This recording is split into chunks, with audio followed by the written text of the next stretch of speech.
Ready start.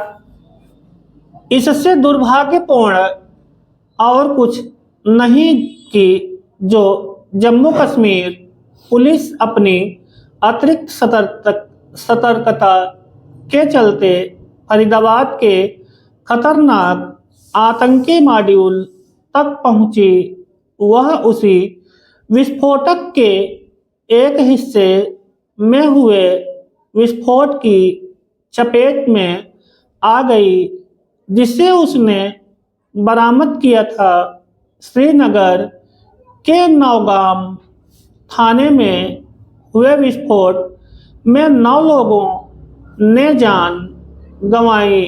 विस्फोट ammonium nitrate नामक उस विस्फोटक में हुआ जिसका इस्तेमाल फरीदाबाद मॉड्यूल के एक आतंकी की कार में दिल्ली में लाल किले के निकट हुआ था। उसकी कार में हुए धमाके में 13 लोग मारे गए थे। यदि फरीदाबाद में विस्फोटक मिलते ही उसका भंडारण करने वाले आतंकियों के शेष साथियों की गहन तलाश को सर्वोच्च प्राथमिकता दी जाती तो शायद लाल किले के निकट हुए धमाके को रोका जा सकता था। इसी तरह यदि फरीदाबाद में मिले विस्फोटक को श्रीनगर ले जाने की जरूरत नहीं पड़ती तो नौगाम थाने के जानलेवा हादसे से बचा जा सकता था। ये दोनों प्रसंग यही सबक दे रहे हैं कि पुलिस को और अधिक सजगता बरतने और अपनी कार्यप्रणाली में परिवर्तन लाने की जरूरत है। फरीदाबाद में आतंकियों के ठिकाने से बरामद विस्फोटक को श्रीनगर के नौगाम थाने इसलिए ले जाया गया क्योंकि इस आतंकी मॉड्यूल के खिलाफ एफआईआर यही दर्ज की गई थी। आखिर विस्फोटक के एक अंश को नमूने के तौर पर ले जाने के बजाय उसकी इतनी अधिक मात्रा क्यों ले जाई गई?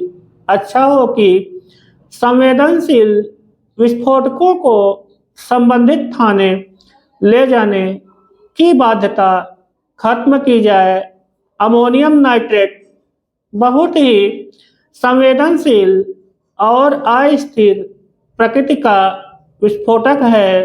तनिक भी असावधानी या प्रतिकूल परिस्थिति उसमें विस्फोट का कारण बन सकती है। यह ठीक नहीं कि खतरनाक विस्फोटक को बड़ी मात्रा में फरीदाबाद से श्रीनगर ले जाया गया और जब उसका परीक्षण किया जा रहा था तो तमाम सावधानी के बाद भी उसमें विस्फोट हो गया। आज जब आतंकियों का नेटवर्क देशव्यापी होने लगा है और वे घातक विस्फोटक कई ठिकानों में छिपाने लगे हैं, तब उन्हें हर जगह से उसी थाने ले जाना जरूरी नहीं होना चाहिए जहां से मामले की जांच शुरू हुई हो। आतंकियों के पास से मिले विस्फोटकों के मामले में तो इस चलन को रोका ही जाना चाहिए।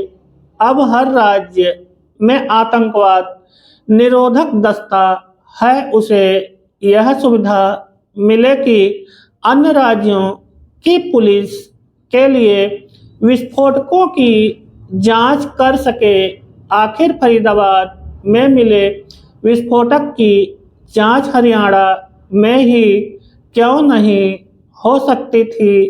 प्रश्न यह भी है कि जब फरीदाबाद मॉड्यूल का भंडाफोड़ होते ही यह स्पष्ट हो गया था कि यह आतंकवाद से जुड़ा मामला है और इसकी जांच राष्ट्रीय जांच एजेंसी अपने हाथ में लेगी, तब भी विस्फोटक श्रीनगर क्यों ले जाया गया? स्टॉप।